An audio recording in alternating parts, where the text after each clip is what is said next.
At a secret location in Surrey, cast and crew have finished work on one of the most ambitious stunts ever to be shown on EastEnders. It's the best stunt we've ever done on this programme, in my opinion, by a country mile. Big stunts like this, very, very scary. EastEnders has done some great stunts over the years.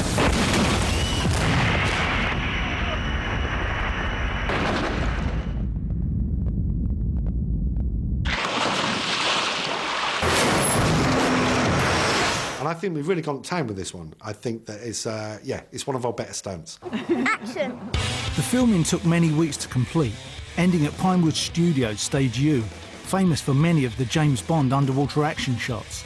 And later, for your eyes only, we'll be diving in to reveal how the EastEnders team created the dramatic scenes as the boys are trapped in the car after the crash.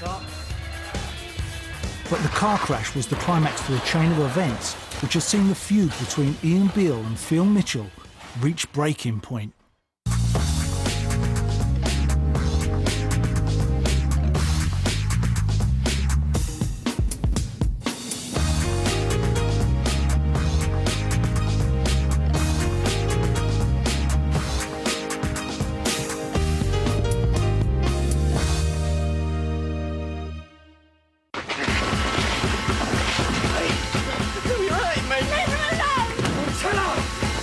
For over a decade, Phil Mitchell and Ian Beale have scrapped in the square, been volatile in the Vic and caused commotion in the CAF. And Ian's head has come into contact with a variety of watery substances. I think everybody enjoys seeing Ian hurt.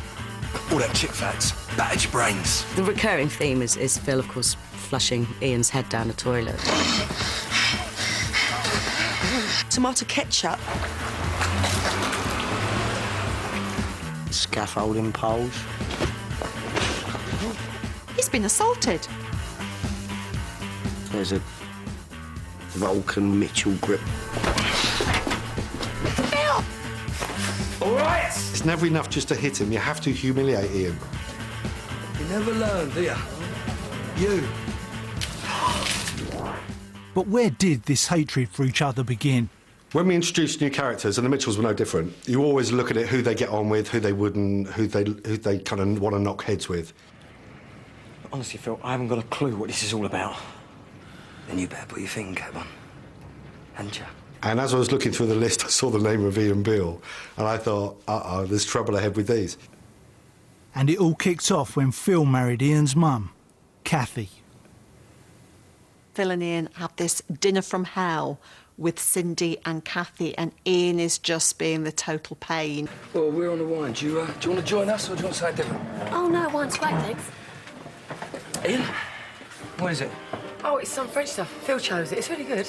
Oh, I'll have a beer then. And it was supposed to kind of welcome Phil to the family. So how's business going, Ian, all right? Yeah, all right, thanks. Ian had been an absolute pillock all the way through this dinner, got drunk. Oh, I love your necklace, Kath. Is it new? Yeah. Phil got it for me. It's gorgeous. Where'd you get it from? Off the back of a lorry. You didn't, did you? No.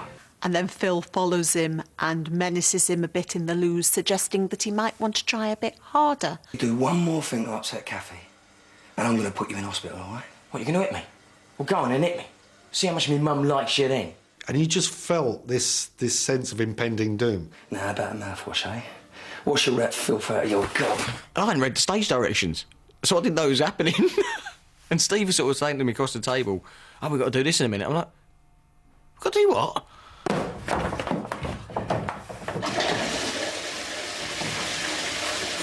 And the props guys, as lovely as ever, did assure me that all the water had been passed by the management. You can be nice, or you can be in hospital, all right? And that's your choice. And that really, for me, that really set up everything that happened afterwards. Clean yourself up. Look a mess. But as Ian swallowed more than his pride, Phil started to hit something else.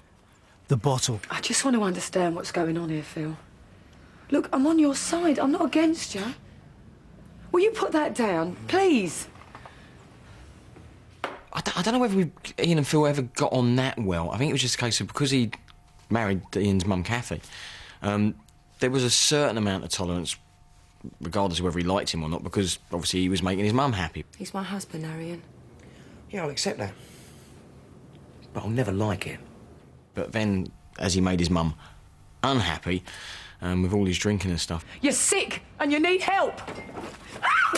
Get out! Just get out! Out! The relationship deteriorated, and I don't really think there was ever any going back from that point.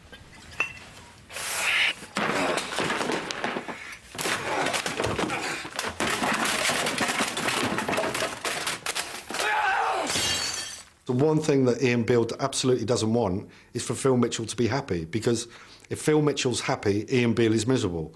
And when Ian Beale is happy, Phil Mitchell's miserable. So they're always trying to put the oar in against each other whenever they get the opportunity. And opportunity presented itself when there was a woman involved. Come on, watch yourself. Sorry? Phil Mitchell. It's bad news. Ian came out and said, you do know, don't you, he's a bit of a wrong un, and just bad-mouthed him. Man's a control freak. He made my mum suffer. He used to fly into uncontrollable rages, pin her up against the wall, threw a bottle of whiskey at her. I don't believe you. Oh, fine. You believe what you want to believe. But Phil Mitchell has destroyed every woman that's ever got close to him, and I guarantee he will do exactly the same to you. But when the tables were turned... What's the worst possible thing that could happen to Ian Beale? It's probably his missus having a fling with a Mitchell.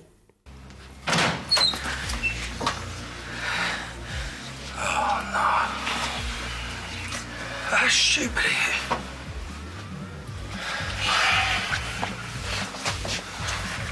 You and him? Don't tell Ian. But of course he did. And with the cat out of the bag, Ian tried to humiliate Jane on their wedding day to seek revenge. But Phil was there and wrecked his plan. He's warning her, basically saying, don't come, because he's going to jilt you. It's all a hoax. Don't you touch him! Go on, tell him, Mitchell! Get off! Go on, tell him! Go on, say it! Hey, you're frightening the kids. Tell them what, Ian? She ain't coming, is she, Mitchell? You seen to that? This has got nothing to do with my Phil. Of course you don't know, do you? No, what? About Grant. But it was when Ian meddled in one of Phil's previous relationships, as he tried to get Lisa the sack, that he received a warning from Phil, which led to his eventual ruin. You looking for somebody? The market inspector. You'll be lucky. She clocks in and she clocks off, but the only thing she inspects is the bar at the Queen Vic.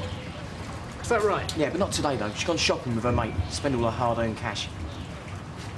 And after Lisa is sacked, Phil knew exactly whose door to come knocking on. Hey, mate, it's out the front. Phil, what are you doing? Get out. No, I don't think so. Of course, Phil Mitchell is on the warpath. It was the first time that Laura witnessed Phil really smashing Ian up. I didn't know Lisa was going to get the sack. I was just playing tit for tat. Yeah, well, you picked the wrong person to play with, didn't you? I'm sorry, Phil. I'm sorry. Too late. And they had a big fight in the kitchen. I mean, I can remember getting rammed into the sort of kitchen table. Phil, you're hurting me. Leave him alone! Tell her!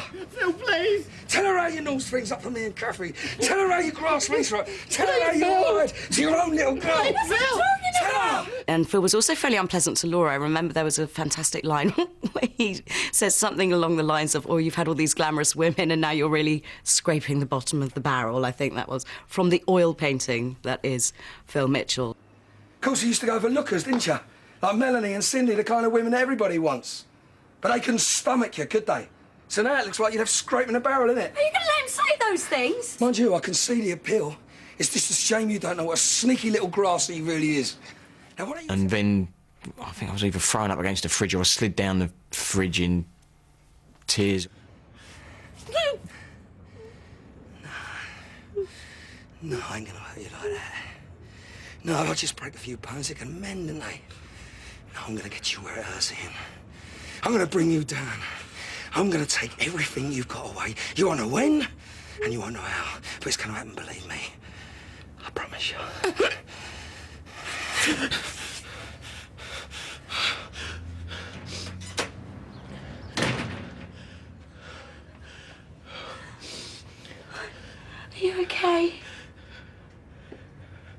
And with Mitchell's threat still ringing in his ears, the Beale empire came tumbling down. I'm in trouble. Big trouble. The housing association bill's gone down. When are you going to realise? I don't care about your silly little deals. He's always climbing this greasy pole where he thinks he's nearly there, This is not some little deal that has gone down. This is it! but he's got no infrastructure or no business really underneath him, and he falls back down again. I've got under half an hour to raise 13 grand. And so, he's the ultimate boom and bust. It is over. I am dead. I lose everything. It was like a house of cards. As soon as one little bit went wrong, financially, he was just going to collapse. How would you two entrepreneurs like to buy a car? What car? Why? And he went round asking everyone. It's a bargain. What'd you say? No, sorry, mate, we haven't got that sort of cash. He created this image of Ian Beale, the Richard Branson of Walford, and what would you do if you really took that away from him? Beale's market, Beale's place, Beale's homes. Actually, to lose everything. Look, with no graft, I do all the work, you get the profit. No. You seen what he's like? You've lived with him, haven't you? Strutting round the square like some jumped-up little emperor. He'd upset everybody in the square. What are you looking at? You, raising your hand to that nice young gal in there. Do it again, I'll be straight onto the old bill, I promise you. Why don't you mind your own business, you nosy old cow? Every now and again, he kept, for some reason, bumping into, literally, knocking in or doing something to the Slater girls. Nobody insults my nan and gets away with it. We want an apology and we want it now. Tough. Oi! But the desperation when he was running around grabbing money from the tills, shoving money in his pockets.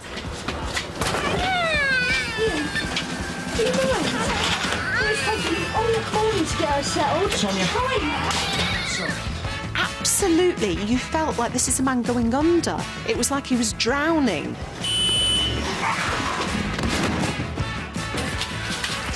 Apology first. Apology to me, to my nan and my sisters. 5 pints for the tenner. I get hold of him and I say to him, Apologise to them. Right now. sorry. Hey, properly, one by one. I'm sorry, mate. I'm sorry. I'm really, really sorry. And that wasn't good enough for me. Will you keep your interfering tarts out of my way? Right.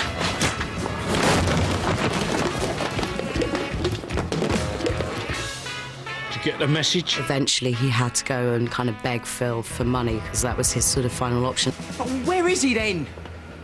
Right here. And Phil kind of played this game of cat and mouse with him. How much do you want? 9 grand. You want me to give you 9 grand? There was absolutely no way Phil was going to give him the money. Phil, I'll give you half of the business, all right? 50-50, straight down the line.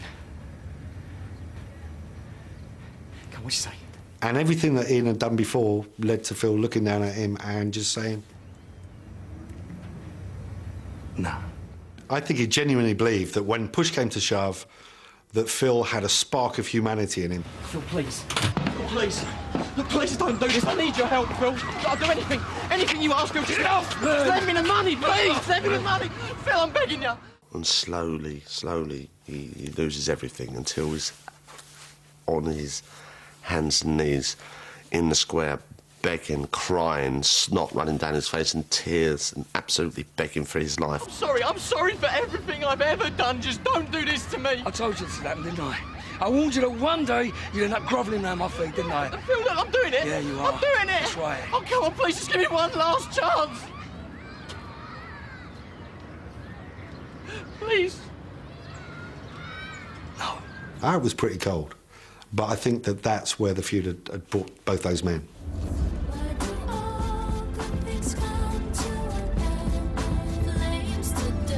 I think you feel his frustration, you empathise with him, but you don't sympathise with him. But as Ian's world came crashing down, it wouldn't be the last time that the feud between the Beales and the Mitchells spelt disaster. I was cooking the sausages that you bought. So it's my fault for buying the sausages? Oh, you're insane. Truth is, you wanted to get home anyway necessary. Listen, one more word out of you, I swear you're going to get a smack. Calm down, I feel. Oh, you're setting a great example, you are. I mean, first you burn all the kit, then you're threatening to beat me senseless. Dad! Again? I was prepared to give it a go. I was prepared to try. Yeah, well, forget it, because the Beales and Mitchells are finished. Phil! Ah!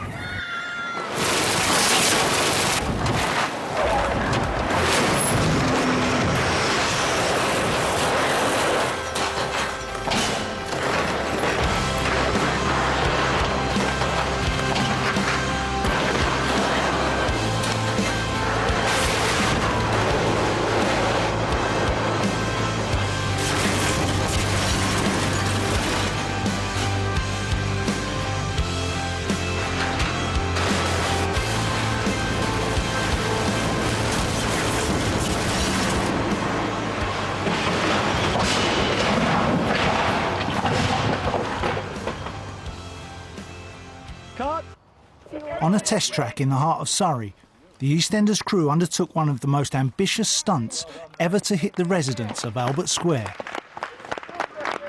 thought you were going to drive it over here for me, you said. What the hell are you doing? I'd never employ you again. It was a worry that the car wouldn't actually land on its four wheels. That was my biggest worry. And to see it land on four wheels and Lee Sheward, the stunt coordinator, to walk away from it was quite spectacularly brilliant. The problem is with the lens is such a wide angle. It just sees the whole world and it'll see the pipes and everything else. I'll never disguise it. It takes quite a lot of planning, as you can imagine, because we have to find the right location first and foremost, and then we have to make sure that the stunt coordinator is happy with doing the stunt as required, and that we are able to service the story and do what the script requirements are, as well as make it look as realistic and believable as possible. Well, I'm very pleased. It did what we said it would do. The hardest bit was trying to get the car to stay on its wheels, because in the story, as you'll see, it has to then coast on. We've dragged the car forward now at a steeper angle. Right. I'll give it as much full lock as I can. Right. So that as it reverses, it sort of does that across the road. Right, OK. So I was brought in about 2 weeks before to look at the script and come up with some ideas, and then to look at the locations. And we looked at 3 other locations before we found where we are today. You're getting bigger. Because that's been squashed down. That's been squashed down. Just so relieved to see Lee stand up and get out of the car at the end, because it's a very emotional experience watching a kind of stunt like that. I hadn't realised, not my first big stunt, and to see that happen is actually quite scary. Charlie, right at the top of this scene, can you be a little bit more nervous, please? Stand by. Right, still. I'll be a lot further over in a minute. Action.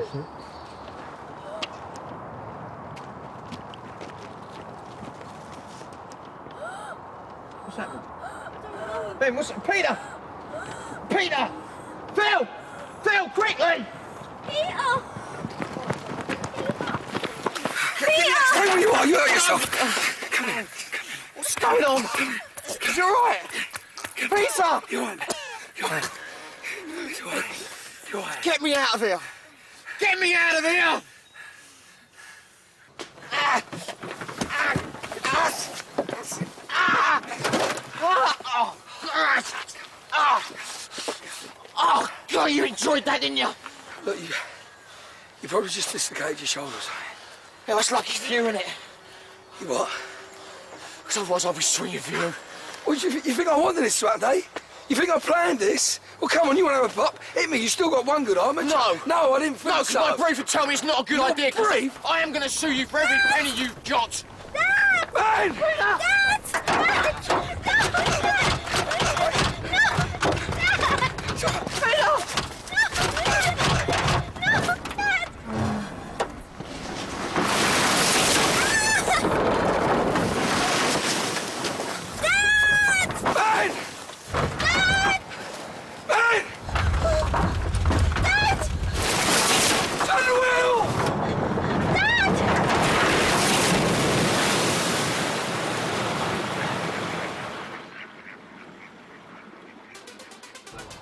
And as the car plunged into the lake, the challenge faced by the EastEnders cast and crew got a lot tougher and wetter. Today what we're doing is Steve McFadden rescuing the 2 boys from the car. So they're already supposed to be underwater, which we'll shoot in the underwater studio at Pinewood, but the boys are actually being brought up to the surface and then swimming ashore. But as you can see, it's pretty overcast and cold, and the water's about 5 degrees, so it's not a lot of fun, and they're working hard. Okay, the camera's already been rolling, exactly as we are now, okay? Then you would just say 3, 2, 1, go, all right? Yeah. 3, 2, 1, go. So the cast didn't spend too long in the cold water. Stunt doubles were brought in for rehearsal, so camera operators and actors knew exactly what they needed to do when it was time to shoot the scene. Then duck dive against twice. Once we've rehearsed it a number of times and the actors are quite clear of what we're going to do, get them in, shoot it as quickly as we can, and get them out as quickly as we can.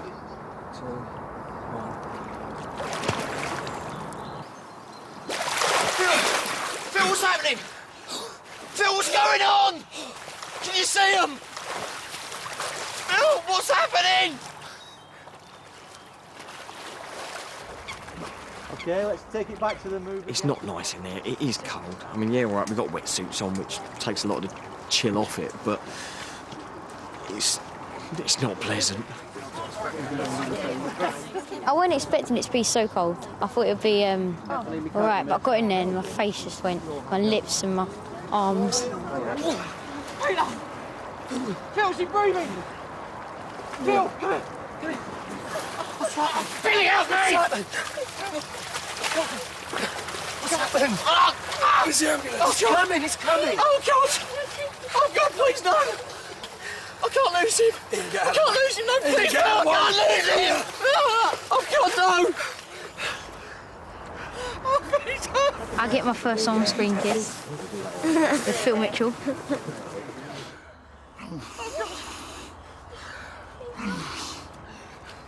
Peter! Peter! The best bit. Go on, say what the best bit is. People.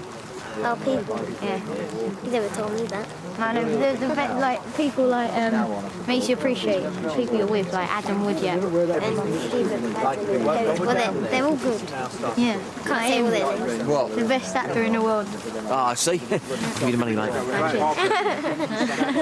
Come at me, come at me! Come on, get straight! That's great fun. It's like being on film.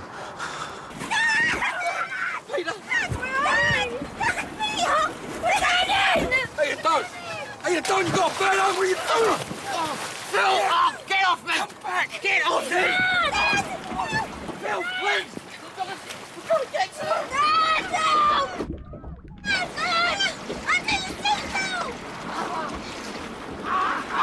You're gonna kill us both! I can't get it undone! It's slip out! It's too tight! I can't, it's too stuck! I got it! Go get it done! Please, stick it! God, no! I've got Phil, no! Stay there!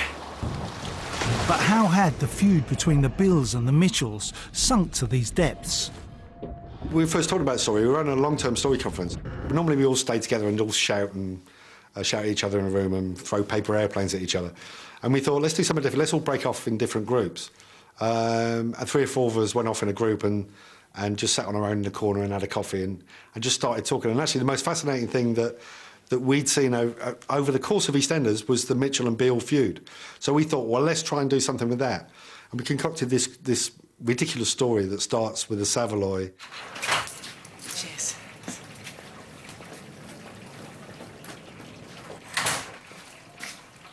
What's up, love?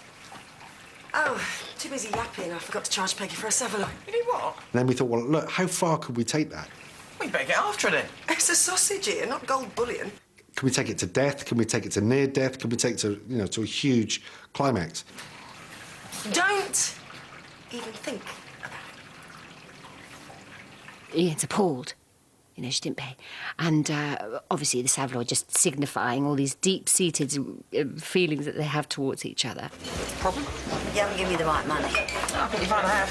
I can't count, you know. Yeah, well, if you count again, take off the price of a Savoy. Do you what? The one you had and you didn't pay for.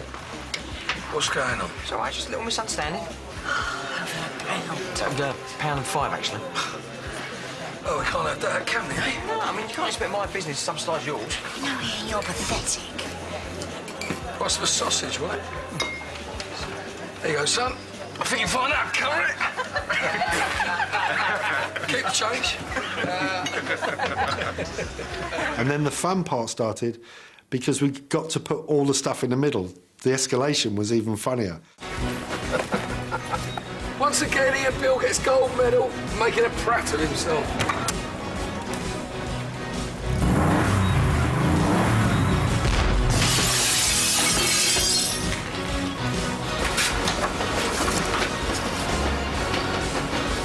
It was you. I know it was you. There's just one problem. You got to prove it, ain't you? Hey, Popeye!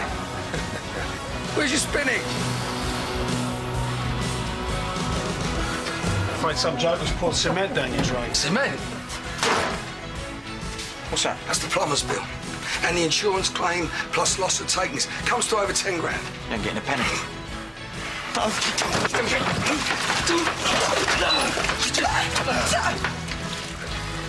You see that? He's assaulting me in my own home. It's gone into some mad, surreal world now. The feud finally spills into the laundrette. Ian's gone round. Jane wants a service wash because, for some reason, despite the fact he's got 3 kids, he's still never bought a washing machine. You know, I was just saying to Doc, Billy, how cosy it is in here. You know, all safe and warm and... Oh. Where's he at? Doc. Oh, What have you done? Oh, Ian, I'm really sorry. Oh, I don't believe this. What's the matter? You're stupid, missus. That's the matter. Who are you calling stupid? Oi! Honey, I Shrunk the Kids jumpers. Or with Ian Beale, Honey, I Shrunk the Big Kids jumpers. Oi! That's not necessary. I don't have you for this, Mitchell. No one told me not to try them. No, she's right. What's going on? That silly, dopey, brainless tart has shrunk my washing. What? I'm warning you, Bill. We were looking for a turning point in the story, and we thought, well, OK, we've done this and it's escalated, it's got to a certain point. Surely someone's got to step in at some point. You want to watch your mouth, Bill, because you're outnumbered here. Are you accusing me of espionage? This was one of my favourite jumpers. Look at it. It ain't anymore, is it? And step forward, Dorothy Cotton. One more word. Oh, yeah, which word do you want? Yeah, go on then, go on. That's enough of this. You're upsetting the babies. Shh. Let not the sun go down in your broth. That is Ephesians chapter 4, verse 26. She thinks it's really simple. You know, it's kind of, you put, you know, the Beales on one side and the Mitchells on the other. You discuss it like adults, and she gives them a couple of Bible quotes. They shake hands, job done, and Savoy's all round. Of course, it didn't work out like that.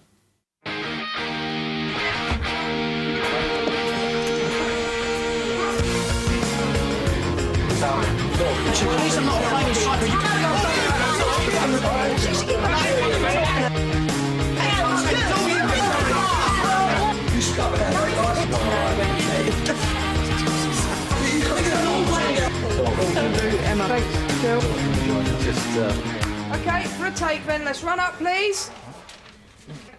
OK, we're at speed. Let's stand by and action. Oh, yeah, you've done nice. You stole my property. Sorry about the damage to the pub. You cost me a fortune. You're not a flaming psycho. You built a wall in my day. I think there were about 13 of us in the room and just shouting and screaming at each other. And we had a field day shooting it because the director said that we could just talk over each other's lines, which we're never allowed to do. Everyone knows that of other people's business. Just so she knows. That's not the point. Yeah, but you can only have a civilised conversation with civilised. It's always tricky when you get a lot of people in a particular scene, but I was helped enormously by the fact that that set is so small. There's not a lot of places for them to run away and hide. Yeah. When Steve comes in, eventually, Adam, let him cross over there to Sophie, and you're down here. You go around, and then you can have your last little conflab bit there. There you are. Give him that bit of paper up. I try and place all the artists in such a way that A, I can see them, and they can see the people that they're talking to in the scene, and I try and block it with them in mind as much as possible. Right, let's block this through then, please, from the top. Stand by then for rehearsal and action. Oh, it's ridiculous. Well, I'm not having it. Oh, Phil. Having what? I thought it was Phil. Phil. Oh, Phil. At Who's last. Phil? You say Phil. Barbara said Phil. It's your at last. Oh, at last. Having what? Your crime sheet. Anything you've ever done. You really are. There we are, all are in Dot and Jim's front room, which is tiny, all sort of squeezed in. And then it's Ben, bless him, who says, you know, stop it, stop it. What's she doing? £1. That's how much a Savoy costs. Well, £1.05, actually. Here, that's the money for a drink. Yeah, I don't want your money, son. Well, can you stop arguing? It does get a bit heated, but they manage to calm down. I suppose it wasn't all down to you. No more threats, yeah? No more threats. And Ben suddenly has this camping idea, and they, much to their dismay, I think, have to go, oh, OK, because they both want to be seen as the best dad. Now it's all OK. Can we do stuff together? Like what? Yeah, what do you mean? I was thinking fishing, or maybe camping. Well, I don't know. Oh, that is a good idea. Great. Let's go camping. Can we, Dad? Hold on a minute. Yeah, why not? There is an unwritten law in Walford that if you go up west or even further, tragedy will strike. Can we start packing the car now, Dad? Oh, go and get dressed first, yeah? Yeah, the clothes are on the bed. I'm really looking forward to this trip. Yeah, me too, mate. You're not allowed to leave Walford at all, ever. Certainly not into the countryside. That way madness lies. Why are we taking rucksacks? I thought we were driving to the campsite. Yeah, we are. But we need to be ready to respond to whatever nature throws at us. As dads, they just think, right, we're going to rise to this occasion. And again, they both want to outdo each other. All right. Dib, dib, dib. Didn't know he was going in fancy dress. You can laugh all you like. Ian obviously thinks he's David Bellamy or something and comes fully kitted out for the experience. Oh, that's a big knife. What do you want that for? Protection. Wild animals. I have never seen Ian and Phil as dib-dib-dibbers. I can't imagine them being very practical. Even Phil, because I'm sure he was robbing houses at the age when he should have been in the Scouts. Yeah, what is this briefing? Can I get a move on? See you later. Have a good time. Take care. Bye. From the minute they set off on this journey, you just know as a viewer it is going to end in tragedy. What you don't realise is how big a potential tragedy it's going to be.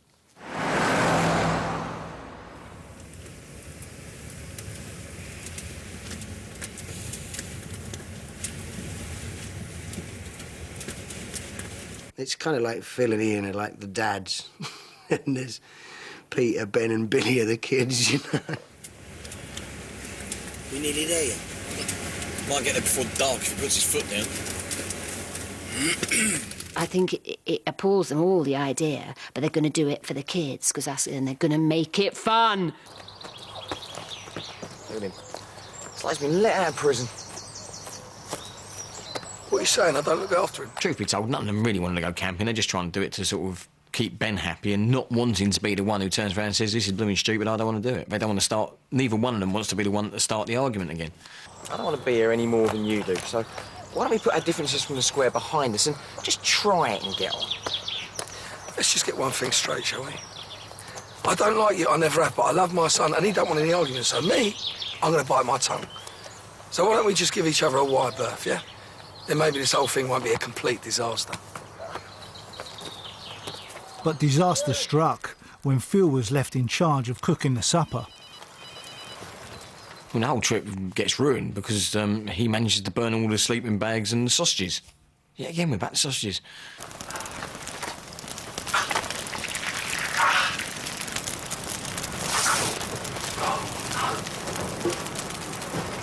When you set fire to your tent, isn't that a little sign from God to just go home? What's happened to your tent then? I had an accident with a fire. 3 of the sleeping bags are ruined and some of the clothes as well. We can make a shelter, Dad. I've seen it on TV. Look, we can't stay here, mate. We've got nothing to sleep in, have we? Obviously, the kid's really disappointed. I don't think Billy was, really. I think Billy was looking forward to sitting around a campfire singing Ging Gang Gooly or whatever. You all right, mate? Shouldn't hold it against your dad. Expect it was an accident. What do you mean, expect? Well, none of us really wanted to come on this stupid trip, especially you. What are you saying? I did this on purpose? I'm not saying anything, Phil. Nothing at all.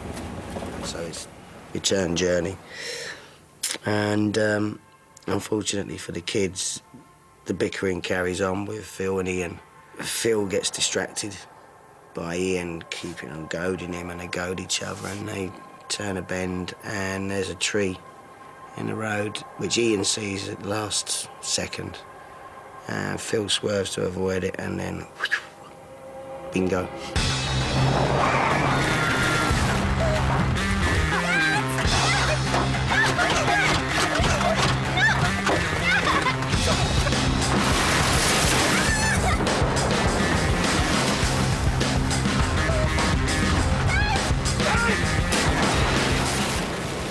And once the car nosedived into the lake, the EastEnders cast and crew moved locations to Pinewood Studios, and film the breathtaking underwater action.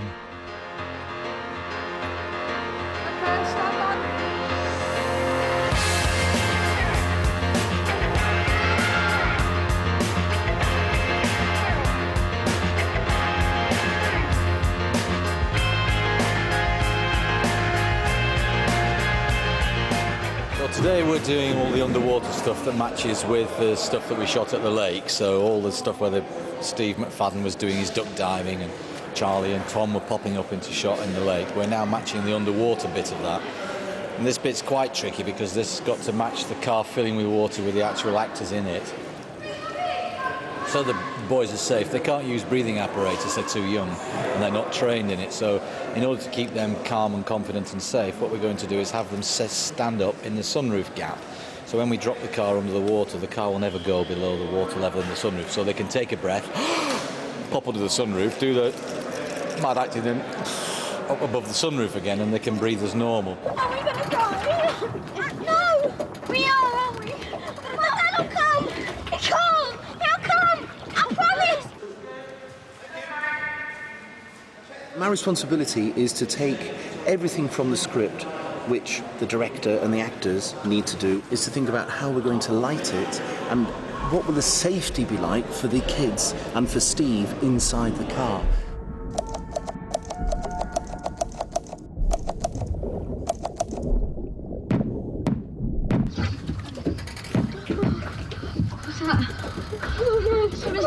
We've still got to make it look exciting, dangerous and real, so that the audience really believes that they are inside a car, maybe 10 feet underwater.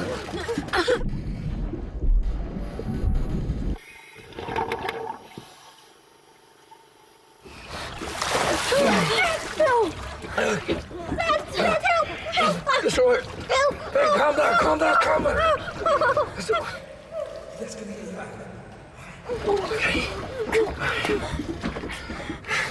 Hey, can you move? And that's the secret of today's shoot, to make it look exciting, dangerous and real, but under very safe conditions. The most important thing for me is to make sure that the actors, the children and especially, are confident. So basically I'm going at the speed of the kids today and how they acclimatise. What we're going to do is we're going to put you in the car for the first shot. We'll line up with the duck. The children are doing really well. Both boys, although we had a rehearsal prior to shooting, it doesn't really give you an assessment too much of what they can do, but they've really stood up to it. I mean, in the previous take, Tom was actually completely submerged in the car, pinned to the roof, holding his breath. And yes, I've got hold of him, yes, there's exit points, and yes, there's safety divers, but the boys have never done anything like this before, so the whole thing is completely new to them, and they're really, really doing well. 6, 7, 8, 9, 10.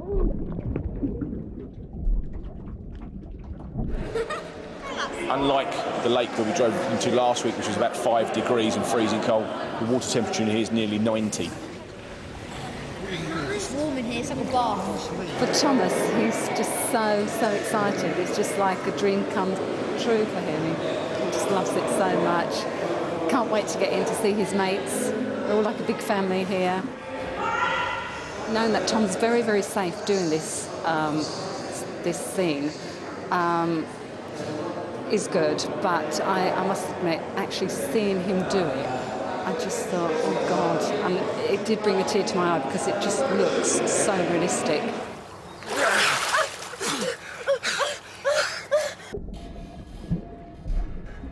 Can you swim? Can you swim?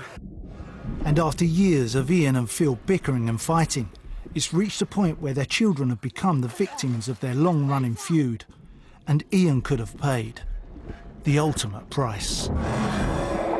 These two men need to be shook up. They need to realise what they're doing. And when it affects, one or the other, they're adults, they can take that. I think that what's fascinating about this particular twist of the story is the fact that through their actions, the thing that they both care most about, which are their children, are put in danger. And that's a real wake-up call for both of them. Whether they heed it or not, only time will tell. Billy, help me! What's happened? Where's the ambulance? Oh, it's coming, it's coming! If Peter doesn't survive, he's going to blame Phil. Phil was driving the car. He won't look at it and think, well, hang on a minute, surely my actions have helped contribute to this. He will lay the blame squarely at Phil's door. I can't lose him. I can't lose him. No, please, Phil, I can't lose him. It could either go one or two ways. Either they will realise that they're both to blame, or they'll blame each other. And if that happens, wow, you know, there'll be fireworks forevermore. Peter! Please, Phil. Please. I think if Peter dies over something as stupid as how the whole thing has started off, I think as it used to be war, it'd be Armageddon. Peter! Lend me the money!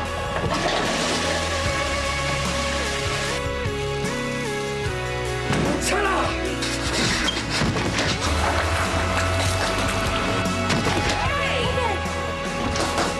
Could have got him, Phil. Hey, there you go, son. I think you'll find out, Karen. Where's my son? Where is he? Where's my son? Hey, what's it?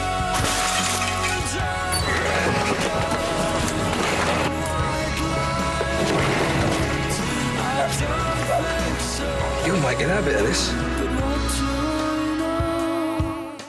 Up next, we start at the very beginning, in case you missed it. It's episode 1 of the latest series of Doctor Who.